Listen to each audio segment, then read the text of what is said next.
नमस्कार दोस्तों, स्वागत है आपका लर्निफाई के यूट्यूब चैनल में। ये अपना वर्ल्ड ज्योग्राफी की सीरीज़ जिसमें आज हम देखने वाले हैं भू आकृतियाँ और उनका विकास किस प्रकार से होता है, यानी कि land forms and their evolution.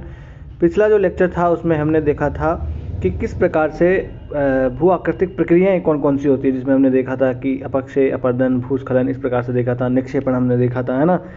तो अब जो अपरदन हुआ, जो निक्षेपण हुआ, उनसे कौन कौन सी स्थलाकृतियाँ बनेगी, किस प्रकार की स्थलाकृतियाँ बनेंगी, कौन कौन से कारक हैं जो अपरदन करते हैं, कौन कौन से कारक हैं जो निक्षेपण करते हैं, ठीक है। फिर उनसे कौन सी स्थलाकृतियाँ बनेंगी, वो सब चीज़ें हम इस लेक्चर में देखने वाले हैं। तो चलिए शुरू करते हैं आज का लेक्चर। तो देखिए, ये है एनसीईआरटी का चैप्टर नंबर 6 क्लास 11। ये आपको पढ़ ही लेना है, वो आकृतियाँ तथा उनका विकास, ठीक है। यहाँ पर देखिए लिखा है, पृथ्वी के धरातल का निर्माण करने वाले पदार्थों पर अपक्षय की प्रक्रिया के पश्चात भू आकृतिक कारक, यानी अपक्षय तो हो गया उसके, यानी टूट गया वो वहाँ से वो जो भी धरातल है, उसके बाद में उसके ऊपर भू आकृतिक कारक जैसे कि प्रवाहित जल हो गया, भूमिगत जल हो गया, वायु हो गया, हिमनद यानी ग्लेशियर, और तरंगे जो है ये अपरदन उस पर करते हैं। और अब ये जानते ही होंगे कि अपरदन जो है वो धरातलीय स्वरूप को बदल ही देता है। और निक्षेपण जो होता है वो क्या होता है? निक्षेपण अपरदन की प्रक्रिया का परिणाम ही होता है। भाई कहीं से अपरदन होके आया, वहीं तो जाके कहीं पर निक्षेपित होगा, कहीं पर जाके जमा होगा उसका, है ना। तो यही बात है। तो अपरदन प्रक्रिया का परिणाम होता है निक्षेपण, और उससे क्या होता है, जो धरातलीय स्वरूप है उसमें परिवर्तन आता है। चूँकि ये अध्याय भू आकृतियों तथा उनके विकास से संबंधित हैं, इसलिए हम भू आकृति का मतलब जान लेते हैं। भू आकृति का मतलब हो गया कोई भी छोटे से मध्यम आकार का कोई भूखंड हो गया, वो भू आकृति हो, उसे हम मान लेते हैं, ठीक है।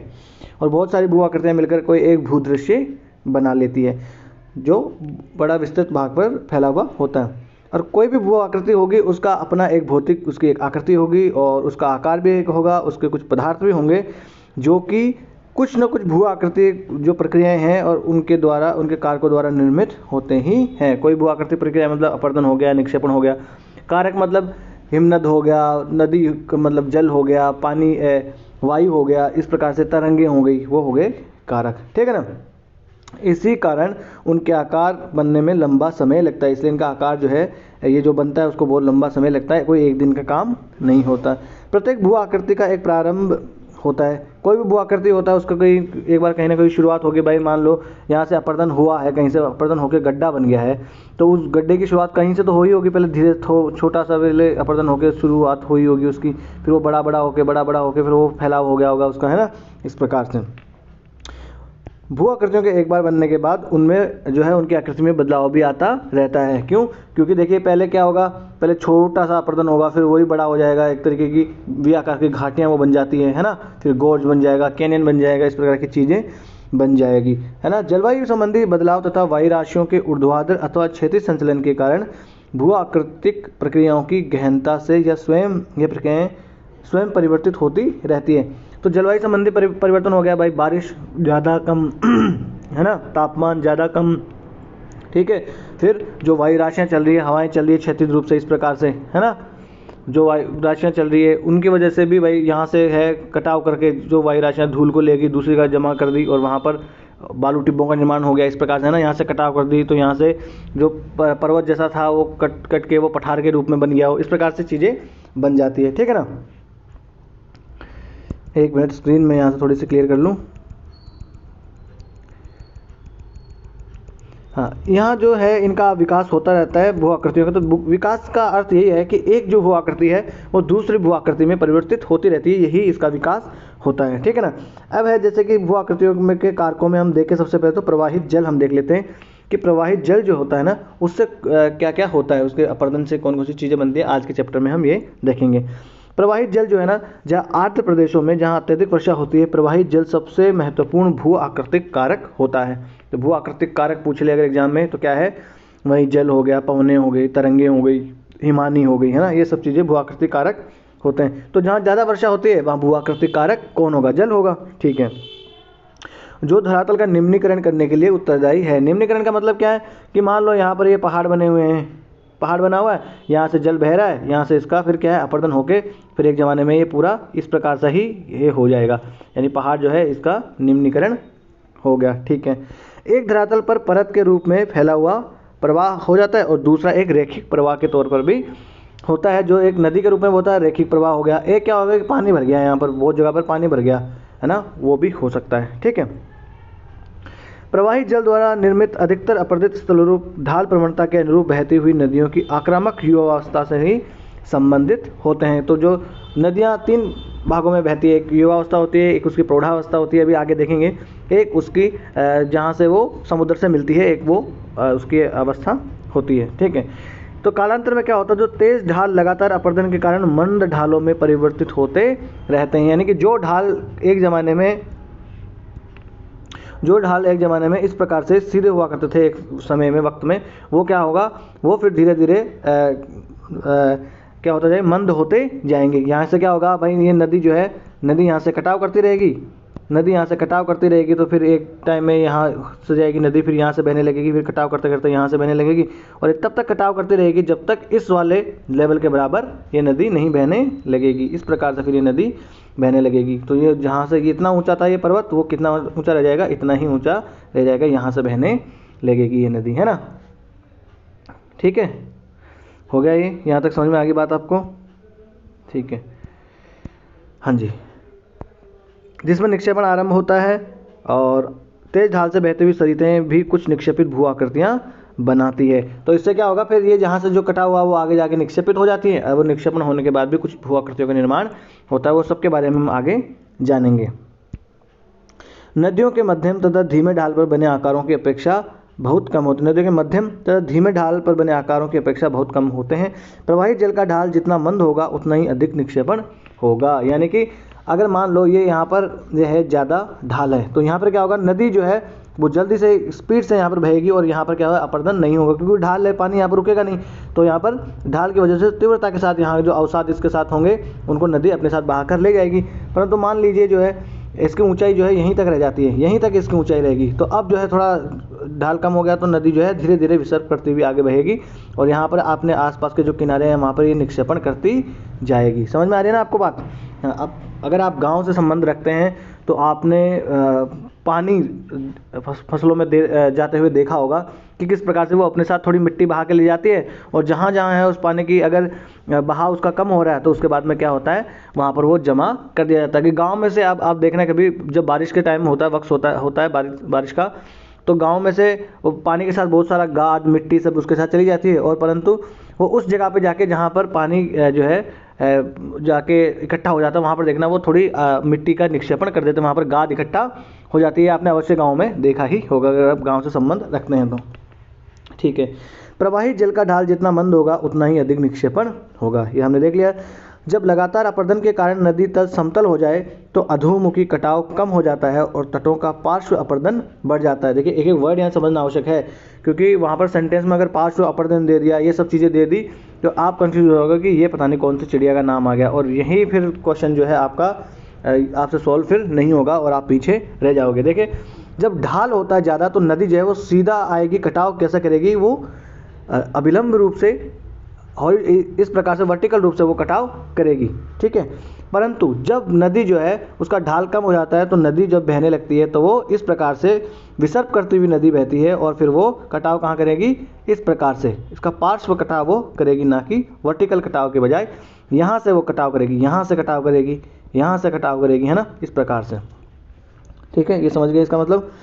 फलस्वरूप पहाड़ियाँ और घाटियाँ समतल मैदानों में परिवर्तित हो जाती है। इसलिए क्या होगा, एक ज़माने में जो ये पहाड़ हुआ करता था, ये पहाड़ किस में बदल जाएगा, ये मैदानों में बदल जाएगा, क्योंकि नदियाँ करोड़ों सालों तक यहाँ से इसको करती रहेगी, काटती रहेगी, अपर्दन करता रहेगी, और जब तक ये करती रहेगी जब तक इसका लेवल जो है वो समुद्र के लेवल से नहीं मैच हो जाता है। समझ रहे बात आप? हाँ जी। फिर है स्थलगत प्रवाह परत अपर्दन का एक कारण है। जो प्रवाह होता है स्थल पर, एक तो नदी के रूप में हो गया, एक मान लो कहीं पर पानी भर जाता है, वो भी तो पूरा जैसे खेत में आपके कहीं पर पानी भर जाता है तो उस खेत में भी तो वो अपर्दन करता है ना वहाँ पर। हाँ, तो उसी प्रकार से ये वाली बात है। और परत प्रवाह जो है धरातल की अनियमितताओं के आधार पर संकीर्ण व विस्तृत मार्गों पर हो सकता है। ठीक है, प्रवाही जल के घर्षण के कारण बहते हुए जल द्वारा कम या अधिक मात्रा में बहाकर लाए गए तलछटों के कारण छोटी व तंग क्षुद्र सरिताएं बनती है। हाँ, तो जो छोटी व तंग सरिताएं मतलब छोटी छोटी सरिताएं जो है पानी में, पानी की बहने लगती है, कोई थोड़ी सी इधर बह रही है, कोई थोड़ी सी इधर बह रही है ना। वो हालांकि कोई नदी नहीं है, फिर भी पानी अगर वहाँ पर ज़्यादा बारिश वहाँ अगर हुई तो उसकी वजह से ये सब चीज़ें होने लगती है। ये क्षुद्र सरिताएं धीरे धीरे लंबी और विस्तृत अवनालिकाओं में परिवर्तित या विकसित हो जाती है और इन अवनालिकाएं कालांतर में गहरी, चौड़ी तथा लंबाई में विस्तृत होकर एक दूसरे में समाहित हो जाती है और घाटियों का एक जाल बना लेती हैं। आपने चंबल उत्खात भूमि का नाम सुना होगा। चंबल की जो वहाँ के महाखड्ड वो देखे होंगे, वहाँ पर देखिए इसी प्रकार से हुआ था। वहाँ पर जो यहाँ पर जो जिसके अपर्दन की बात हो रही है ना, वो उसी अपर्दन की बात हो रही है। अवनालिका अपर्दन, पहले छोटी छोटी नालिकाएं बन जाती है ना, इस प्रकार से। फिर वो ये वाली नालिका मिल गई, ये वाली नालिका साथ में मिल गई, इस प्रकार से फिर वो थोड़ी गहरी घाटियों के जैसे वहाँ पर कटाव उसका शुरू हो जाता है। और जिससे अनियमित है, जैसे जलप्रपात और सोपानी जलप्रपात आदि लुप्त हो जाते हैं। तो जलप्रपात कब बनेंगे? जब कोई ऊंचा होगा भूखंड, कोई भूखंड जो है वो नीचा होगा, इस प्रकार तो जलप्रपात बनेगा। मान लो ये यहाँ से नदी बह रही है, ये कोई भूखंड है, यहाँ से नदी अगर बह रही है, समझिए आप, यहाँ से पानी बह रहा है तो ये जलप्रपात बन रहा है ना। ये यहाँ पर जलप्रपात, पानी यहाँ से गिर रहा है, ठीक है, ये पर्वत है यहाँ से ये जलप्रपात बन रहा है। पर नदी क्या करेगी? यहाँ से कटाव करेगी, फिर यहाँ से बहने लगेगी, फिर ये नदी यहाँ से बहने लगेगी, फिर ये नदी ऐसे बहने लगेगी। फिर एक टाइम आएगा कि नदी जो है वो इस प्रकार से बहने सॉरी पानी पी लूँ एक बार। तो बहते बहते इसके लेवल तक जो है नदी आ जाएगी। उसके बाद क्या होगा? ये जो जलप्रपात वगैरह हैं ये समाप्त हो जाएंगे, ठीक है। हाँ जी, कहाँ देख रहे थे हम? यहाँ नदी तल में धीमा कटाव करती है और घाटियों में पार्श्व अपरदन अधिक हो जाता है। कालांतर में घाटियों के किनारों की ढाल मंद हो जाती है। इस प्रकार अपवाह बेसिन के मध्य विभाजक जब तब तक निम्न हो जाते हैं जब तक कि ये पूर्णतः समतल नहीं हो जाते। जिस प्रकार से मैंने यहाँ समझा, ये इसका मतलब ये है कि तब तक कटाव करता रहेगा जब तक ये इसके बराबर नहीं हो जाता, या पूरा मैदान पूरा ये नहीं बन जाता है।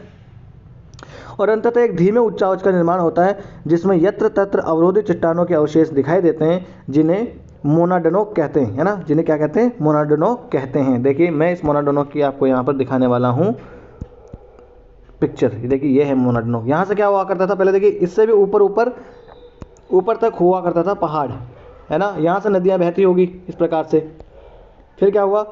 इसका अपरदन होते होते देखिए पहाड़ यहाँ तक का रह गया, यहाँ तक ये, और ये इतने से शिलाखंड रह गया। बाकी जो है इसको नदी ने घर्षित कर दिया।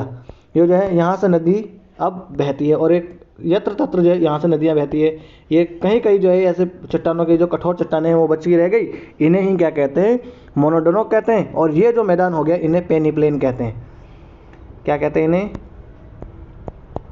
पेनीप्लेन, इन्हें कहते हैं पेनीप्लेन। ये जो अब जो नदी का मैदान ये रह गया इसे कहते हैं पेनीप्लेन। देखिए इस प्रकार से, है ना। ये कुछ छोटा भाग जो है ऊपर रह गया, बाकी जो है नदी ने इस प्रकार से पूरा इसको समतल कर दिया और ये क्या हो गया? ये पेनीप्लेन हो गया। इसे कहते हैं पेनीप्लेन। समझ में आया आपको? ये जो थोड़ा सा भाग ऊंचा उठा रह गया इसे क्या कह दिया?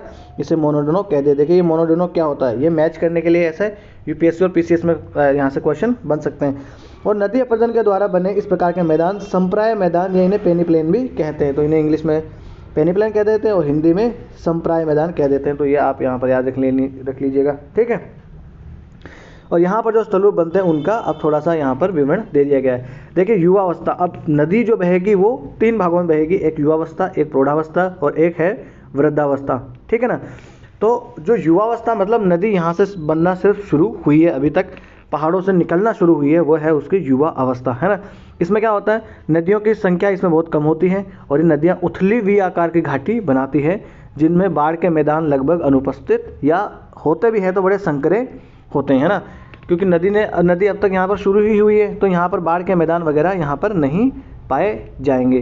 देखिए ये वाला क्षेत्र है ना, यहाँ से नदियाँ बननी शुरू हुई है तो यहाँ कोई बाढ़ का मैदान नहीं पाया जाएगा। बाढ़ का मैदान कहाँ पाया जाएगा? इस जगह पर आके, यहाँ पर आके बाढ़ का मैदान शुरू होगा। यहाँ पर तो छोटी छोटी जो है ये सरिताएँ आ रही है ना, ठीक है। ये कहना चाह रहा है। और उथले आकार की वी आकार की घाटी यहाँ पर बनती है, यानी इस प्रकार की कोई गहरी घाटियाँ यहाँ पर नहीं बनेगी, बल्कि होगा क्या? यहाँ पर हल्की आकार की इस प्रकार की घाटियाँ जो है वो छोटी छोटी बनेगी। छोटी छोटी घाटियों में से ऐसे निकल की जाएगी ये सरिताएं, छोटी छोटी बनेगी। इस प्रकार की बड़ी यहाँ पर कोई वी आकार की घाटी नहीं बनेगी, ठीक है। यही एक अनाचर है। इन ऊंचे समतल धरातल पर नदी विसर्प विकसित तो हो जाते हैं, ये विसर्प अंततः ऊंचे धरातलों में घनीभूत हो जाते हैं, है ना। विसर्प मतलब नदी इस प्रकार से जो आगे बहती है ना सांप के जैसे, यही होता है विसर्प। और ये विसर्प जो है वो ज़्यादातर युवावस्था में ये विसर्प का निर्माण नहीं होता। विसर्प का निर्माण होता है वृद्धावस्था में, यानी जिस टाइम पे नदी जो है वो समुद्र से मिलने वाली होती है ना, वहाँ पर ये विसर्प का निर्माण होता है, जहाँ नदी समतल मैदानों में पहुँच जाती है। युवा अवस्था में तो नदी कहाँ होती है, पहाड़ों में ही इस वक्त तक होती है ना। जहाँ अनावृत कठोर चट्टानें पाई जाती है, वहाँ जलप्रपात और छिपरिकाएँ बनती है ना। तो ये मैं आपको चित्र की सहायता से यहाँ पर बता दूँ, यहाँ पर समझाता हूँ। देखिए यहाँ आपको बढ़िया समझ में, यहाँ देखिए पहाड़ है, यहाँ से ये सरिताएं निकल रही है छोटी छोटी, है ना। तो ये हल्की उथली हुई आकार की घाटियाँ बन रही है ये, है ना। यहाँ पर कोई गहरी घाटियाँ नहीं है। देखिए यहाँ पर आपको एक घाटी दिख रही होगी छोटी सी इस प्रकार की, पर ये कोई गहरी भी आकार की घाटी ये नहीं है, ये इस प्रकार से बनती है। तो यहाँ से जो पानी है वो एकदम स्पीड से नीचे आएगा, तो यहाँ पर विसर्प जो है उसका इस प्रकार से निर्माण नहीं होता है। फिर धीरे धीरे आके ये देखिए यहाँ तक प्रौढ़ावस्था है, यहीं पर वाटरफॉल्स वगैरह बनेंगे वो यहीं पर बनेंगे, कोई जलप्रपात वगैरह बनेगा वो यहीं पर बनेगा, क्योंकि यहाँ पर कठोर चट्टानें पाई जाती है और पहाड़ी ये क्षेत्र ये होता है। तो वहाँ पर क्या होता है कि इस प्रकार से भूमि अगर है तो पानी जब आएगा तो पानी किस प्रकार से गिरेगा, यहाँ से इस प्रकार गिरेगा, तो यहाँ क्या जलप्रपात का निर्माण हो जाएगा। ठीक है, ये हमने देख लिया इसकी प्रौढ़ावस्था। प्रौढ़ावस्था में क्या होगा, उथले भी आकार की घाटियाँ होगी छोटी, ठीक है, और वाटरफॉल वगैरह का निर्माण जो होगा वो यहीं पर होगा। अब दूसरा जो क्षेत्र आ जाता है, इसमें क्या आ जाएगा, अब देखिए यहाँ का जो ढाल है वो इस ढाल की अपेक्षा कम ढाल है। इस ढाल की अपेक्षा देखा जाए तो ये वाला ढाल है वो थोड़ा मंद ढाल होता है। और यहाँ पर देखिए बहुत सारी सहायक नदियाँ आके इसमें मिलने लगती है। देखिए ये नदी आई और इस मुख्य नदी में मिल गई, है ना।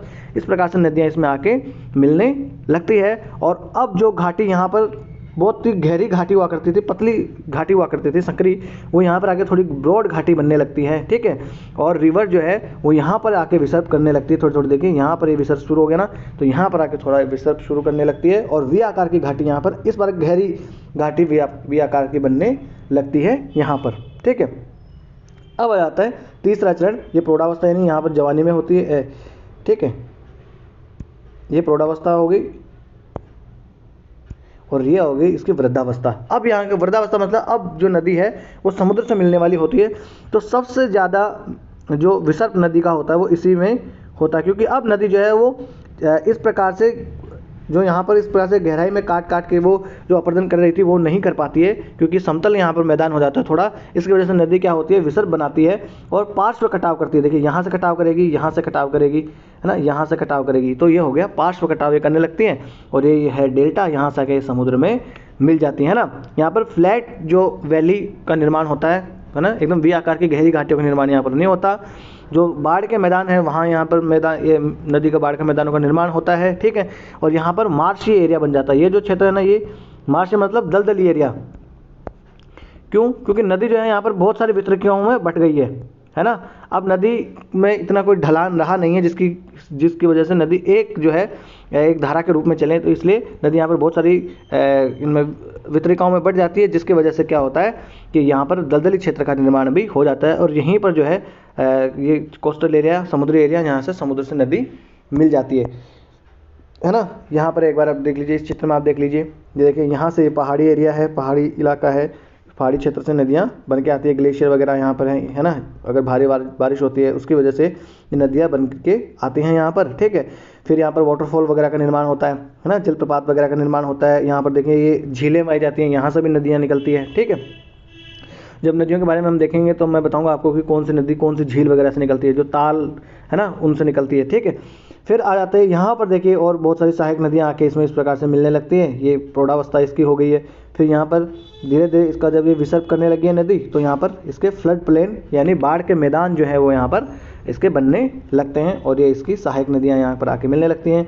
ये यहाँ पर ऑक्सबो मतलब जो झाड़न झीलें जो हैं उनका निर्माण यहाँ पर, या चाप झीलें भी इन्हें कहते हैं, इनका निर्माण होने लगता है, क्योंकि ये विसर्प जो इस बार बना है वो एक समय में ये इस प्रकार से विसर्प करती थी नदी। फिर जब बहाव कम हो गया तो ये यहाँ से विसर्प करने लगी और ये क्षेत्र में जो पानी बच गया वो एक चाप झील का निर्माण ले लेता है, रूप ले लेता है, और इस प्रकार से विसर्प करती हुई नदियाँ समुद्र से मिलती है। ये इसका डेल्टा क्षेत्र हो जाता है जहाँ पर समुद्र से मिलती है नदियाँ। और ये जो क्षेत्र है वो एक मार्शी लैंड या दलदली क्षेत्र के रूप में विकसित हो जाता है। समझ में आ गया आपको बात? यही बात जो है यहाँ पर दर्शाई गई है। कहाँ पर? यहाँ पर दिखाई गई कि युवावस्था नदी की जब पहाड़ों से वो निकलती है, उथली हुई आकार की घाटियाँ होती हैं और क्या होता है यहाँ पर जलप्रपात वगैरह का निर्माण होता है। ठीक है, और कठोर क्योंकि यहाँ पर चट्टानें होती हैं। फिर प्रौढ़ावस्था होती है, यहाँ गहरे भी आकार की घाटियों का निर्माण यहाँ पर होना शुरू हो जाता है और थोड़े बाढ़ के मैदान जो है थोड़े विस्तृत हो जाते हैं। इस क्षेत्र से अगर तुलना करें तो बाढ़ के मैदान जो है वो थोड़े ज़्यादा विस्तृत हो जाते हैं। नदियाँ विसर्प भी यहाँ पर बनाने लगती हैं और यहाँ पर जलप्रपात व छिपरिकाएँ जो है इस बार अब विलुप्त हो जाती है। जलप्रपात जो है वो अब यहाँ पर नहीं बनते हैं। वो कहाँ पर बनते हैं? जलप्रपात सिर्फ युवावस्था में बनते हैं। तो ये इसका उदाहरण याद रखना कि जलप्रपात बनना किसका उदाहरण है, तो वो किसकी विशेषता है? वो युवावस्था की विशेषता है। फिर वृद्धावस्था में तो नदी जो है सहायक नदियाँ इसकी बहुत ही कम होती है। अब यहाँ पर सहायक नदियाँ नहीं, वितरिकाएँ बनने लगती है। सहायक नदी मतलब इस मुख्य नदी में आकर अगर नदी मिल रही है तो ये सहायक है, और अगर इस मुख्य नदी से दूसरी नदी जो है वो बाहर की तरफ पानी लेके जाए तो ये इस प्रकार की ये वितरिकाएँ हो जाती है। ठीक है, तो यहाँ पर दलदली झील जो है उनका निर्माण यहाँ पर होता है। ठीक है, अब देख लेते हैं कि ये तो हो गया कि नदी किस प्रकार से नीचे की तरफ आती है ना, उसकी कौन कौन सी अवस्थाएं होती हैं वो हमने देख लिया, और वहाँ पर कौन कौन सी चीज़ें बनती है। अब है अपर्दित स्थल रूप कौन सा है, यानी कि जो ये नदी बह रही है इसकी वजह से जो अपर्दन करने से जो स्थल रूपों का निर्माण हुआ है वो कौन कौन से हैं। 1 मिनट में पानी पी लो फिर शुरू करते हैं। देखिए, ये है घाटियों का निर्माण। सबसे पहले घाटियों का निर्माण हो जाता है कि पहले जो छोटी छोटी छिपरिकाएँ जो आके पानी की मिलने लगती है एक मुख्य नदी में, क्योंकि पहले नदी का निर्माण होता है, छोटी छोटी छिपरिकाएँ आके मिलती है तभी तो एक मुख्य नदी का निर्माण होता है ना। एक नदी मतलब एक कोई क्षेत्र से सारी नदियाँ थोड़ी निकलती हैं कि ये यहाँ से सीधी निकल के आ गई, है ना। होता क्या है कि ये पहले यहाँ से कोई एक नदी आती है हल्की सी, फिर यहाँ से कोई एक नदी आती है, यहाँ से एक नदी आती है, एक नदी इधर से आती है, फिर आके मिल जाती है और इस प्रकार से नदी ये मुख्य नदी के रूप में आगे बढ़ती है ना। ये छोटी छोटी जो क्षुद्र सरिताएँ होती हैं वो धीरे धीरे फिर लंबी हो जाती हैं और लंबी होते होते फिर वो आके एक दूसरे में मिलती रहती है और मुख्य नदी में आकर मिल जाती है, जिसकी वजह से क्या होगा धीरे धीरे वो जो पहले छोटी सी बह रही थी तो छोटी सी अवनालिका है ना उसका निर्माण करेगी, फिर ये वाली छोटी सी अवनालिका का निर्माण करेगी, ये छोटी सी अवनालिका, ये छोटी सी अवनालिका, फिर जब ये सारी एक जगह मिल जाएगी तो फिर यहाँ पर थोड़ी गहरी घाटियों का निर्माण ये करने लग जाएगी, है ना। इस प्रकार से जब ये नदियाँ घाटियाँ बनाने लगती है उस क्रम में क्या होता है कि 3 प्रकार की 2 स्थल रूप हैं उनका निर्माण होता है। एक जो है वो होता है वी आकार की घाटी। अभी सबका चित्र मैं आपको दिखाऊंगा। वी आकार की घाटी मतलब इस प्रकार की घाटी से होकर नदियाँ बहने लगती हैं। एक होता है गॉर्ज और एक होता है कैनियन। इन तीनों के अंदर अर्थ आपको समझ लेना आवश्यक है। मैं चित्र की सहायता से आपको समझाता हूँ। ये देखिए, ये है वी आकार की घाटी, है ना। इस प्रकार से ये पहाड़ है, यहाँ से नदी बह रही है अब, है ना। यहाँ से ये जो नदी बह रही है ये है वी आकार की घाटी। वास्तविकता में अगर आपको चित्र इसका देखना है तो आप देखिए यहाँ पर, ये है ना वी आकार की घाटी, ये पूरा भी बन रहा है यहाँ पर। इस प्रकार से वी आकार की घाटी में से होकर नदी ये बह रही है, तो ये होगी वी आकार की घाटी, है ना। वी आकार की घाटियों का निर्माण करती है कौन? नदियाँ। अब देखिए आगे, एक होता है गॉर्ज और एक होता है कैनियन। तो अभी एक मूवी आई थी डंकी, उसमें जब वो नदी में से तैर के जा रहे होते पाकिस्तान वाले क्षेत्र में से, तो वो पानी में से डूब के फिर वहाँ से जाते हैं, वो नाव आगे नहीं जा पाती है। तो उस चित्र में आपने देखा होगा, अगर आपने मूवी देखी है तो, और अगर आप भूगोल के हैं तो आपको समझ में आएगा कि ये वो जिस क्षेत्र से जा रहे थे वो एक गॉर्ज ही था, गॉर्ज में से ही होके वो जा रहे थे। तो देखिए गॉर्ज ये है।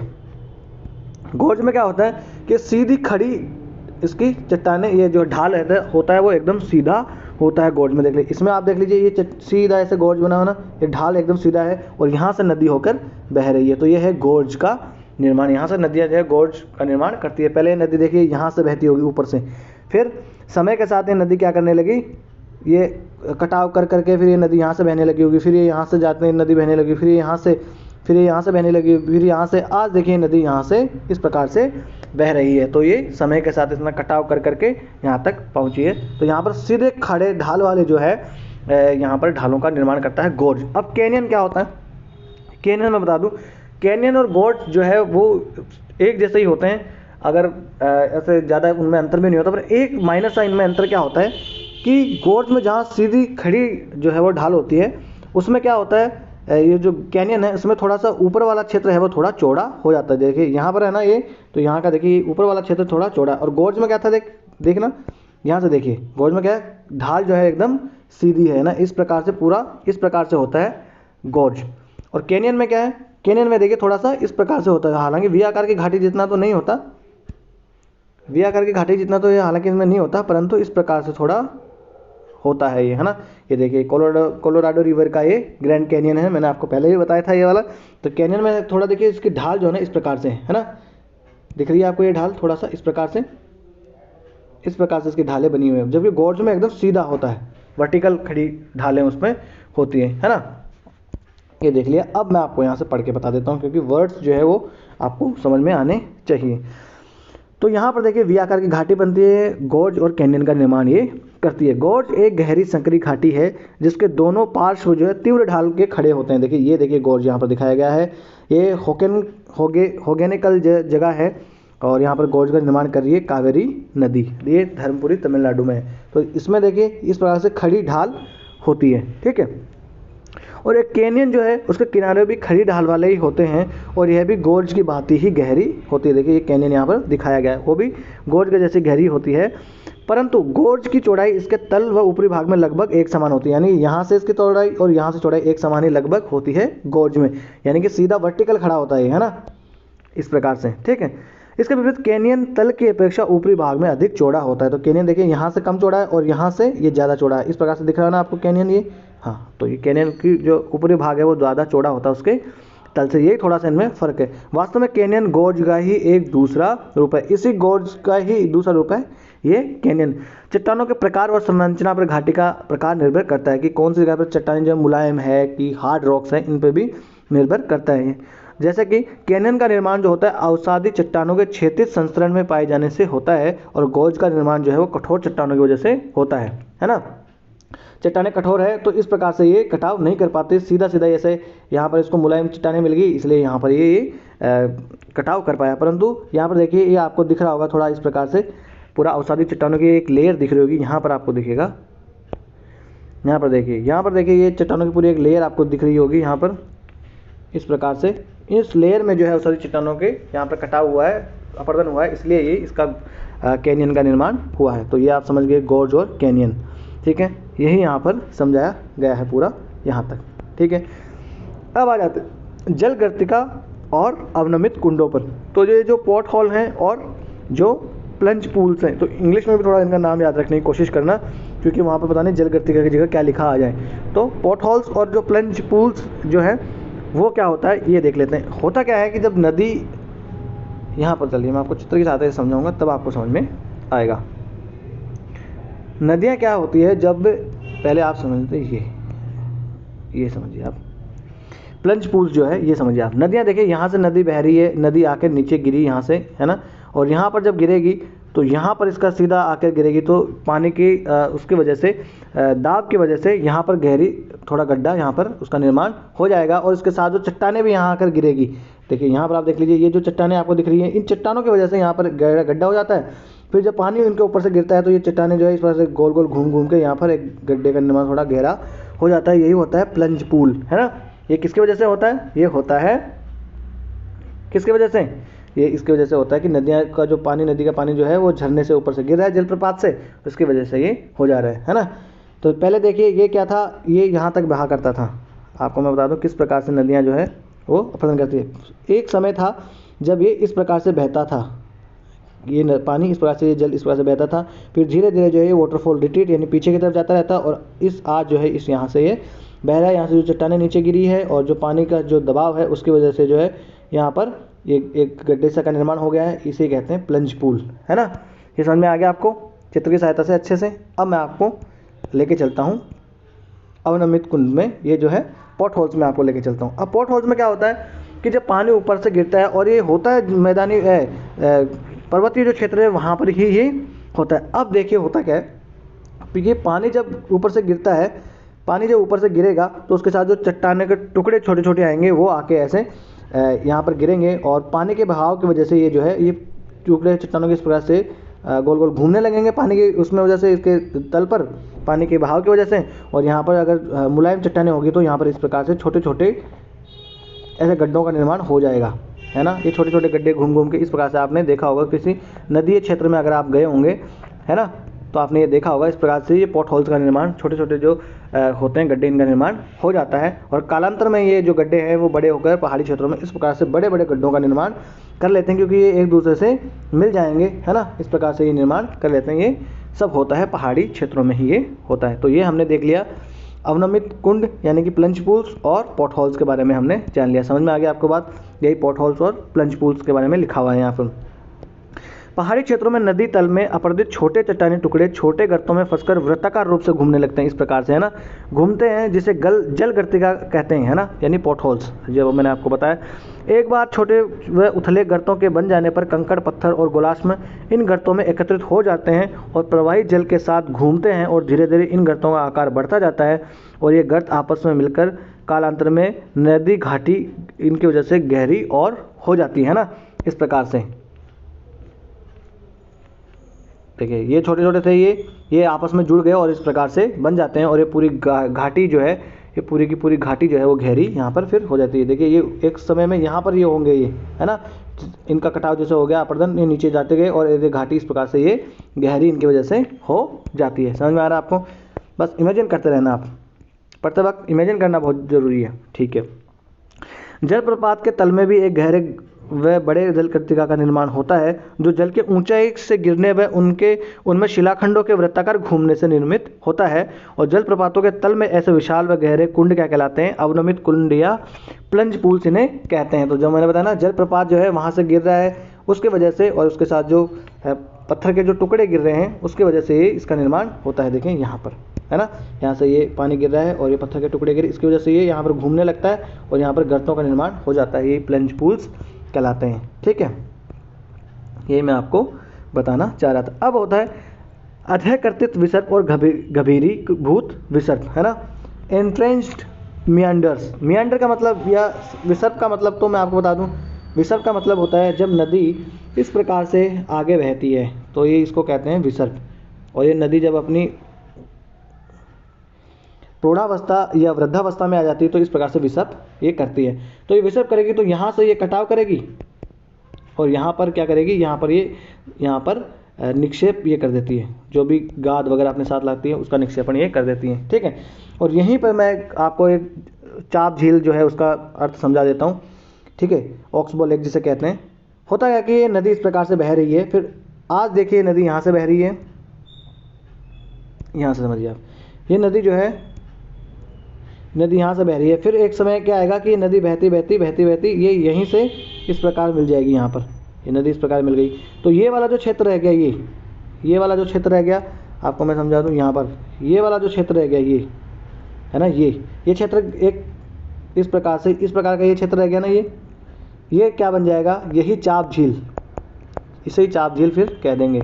चाप झील, झाड़न झील, ऑक्सबो लेक इसे कह देते हैं, है ना, क्योंकि ये जो है पानी से फिर यहाँ पर भरा हुआ रह जाता है, क्योंकि नदी फिर इधर से बहने लगती है, ठीक है। अब ये विसर्प जो मैंने आपको बता दिया, इस विसर्प में क्या होगा कि नदी क्या करेगी, फिर इस विसर्प में भी वो यहाँ पर भी अपर्दन करती जाएगी और फिर ये अपर्दन क्या होगा, ये आसपास का जो क्षेत्र है, आसपास का जो क्षेत्र दिया गया है, इस क्षेत्र से ये यहाँ पर ये गहरी घाटी का निर्माण ये धीरे धीरे कर लेगी यहाँ पर भी, और जो है वर्टिकल जो है ये अभिलंब रूप से इस प्रकार से कटाव करती करती और भी ये गहरी खाई में पहुँच जाएगी, खाई में जो है पहुँच जाएगी। यही जो है अधःकर्तित विसर्प जो कहते हैं उसे। मैं आपको चित्र की सहायता से और बता दूं, चित्र कहाँ गया, ये देखिए, ये नदी यहाँ पर बह रही है, ये पूरा मैदानी क्षेत्र ही हो गया था, परंतु अभी भी बात यह है कि नदी जहाँ पर जाके समुद्र में मिल रही है वो तल अभी भी इस वाले क्षेत्र से ढलान पर है, अभी भी नीचे है। इसलिए क्या करेगी नदी, तब तक कटाव करेगी जब तक समुद्री क्षेत्र तक समुद्र तल से वो नहीं मिल जाती हैं। इसलिए इस पठारी जो क्षेत्र है यहाँ पर नदी कटाव करती करती जो है इस प्रकार से आगे बढ़ेगी, विसर्प करती करती। तो इसे गभीरीभूत मतलब, ये गभीरीभूत मतलब नीचे गहरा गड्ढे में से होकर ये बह रही है ना, तो इसे गभीरीभूत विसर्प, अधःकर्तित विसर्प इसे कह देते हैं इस प्रकार से, है ना। इस प्रकार से नदी देखिए बह रही है यहाँ पर। अब एक छोटा सा कंसेप्ट और रह गया, वो भी देख लेते हैं। वो छोटा सा कंसेप्ट हो गया नदी वेदिकाएं। रिवर टेरेसेस क्या होता है? तो रिवर टेरेसेस का मतलब होता है, मैं आपको समझा दूं, ये पढ़ तो आप लेंगे ही। रिवर टेरेसेस का मतलब मैं चित्रकार सहायता से आपको बताता हूँ। देखिए यहाँ पर आप समझिए ना, होता क्या है, नदी जो है पहले बहती होगी, इस क्षेत्र से नदी बहती होगी, यहाँ से नदी बहती होगी, फिर नदी जो है इसने अपरदन किया और अपरदन करने के बाद में नदी जो है वो कहाँ पर पहुँच गई, ये वाले क्षेत्र पर पहुँच गई। ये वाला क्षेत्र आपको दिख रहा है, ये सीढ़ी के आकार में यहाँ पर पहुँच गई है।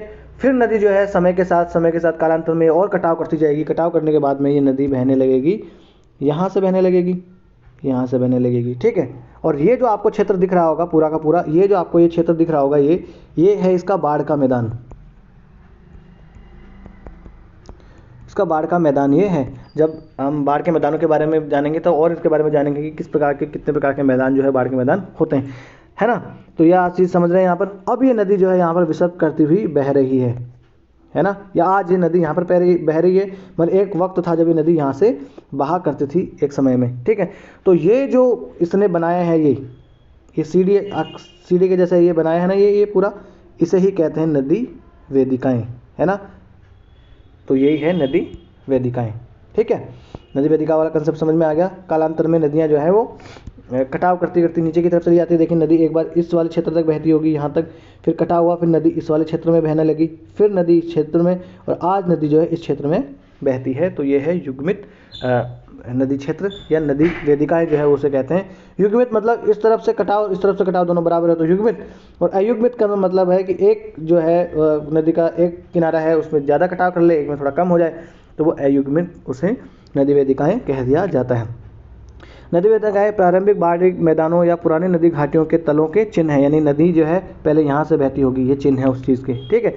ये जलोढ़ रहित मूलाधार चट्टानों के धरातल या नदियों के तल है जो निक्षेपित जलोढ़ वेदिकाओं के रूप में पाए जाते हैं। और ये नदी वेदिकाएं मुख्यतः अपर्दित स्थल रूप है क्योंकि ये नदी निक्षेपित बाढ़ मैदानों के लंबवत अपरदन से निर्मित होते हैं। लंबवत मतलब अपरदन मतलब इस प्रकार से गहराई में, पहले ये नदी यहाँ बहती थी, अब उसने अपरदन करके कहाँ तक पहुँच गई, ये यहाँ तक पहुँच गई, है ना। जैसा कि मैं आपको यहाँ पर समझा दूँ,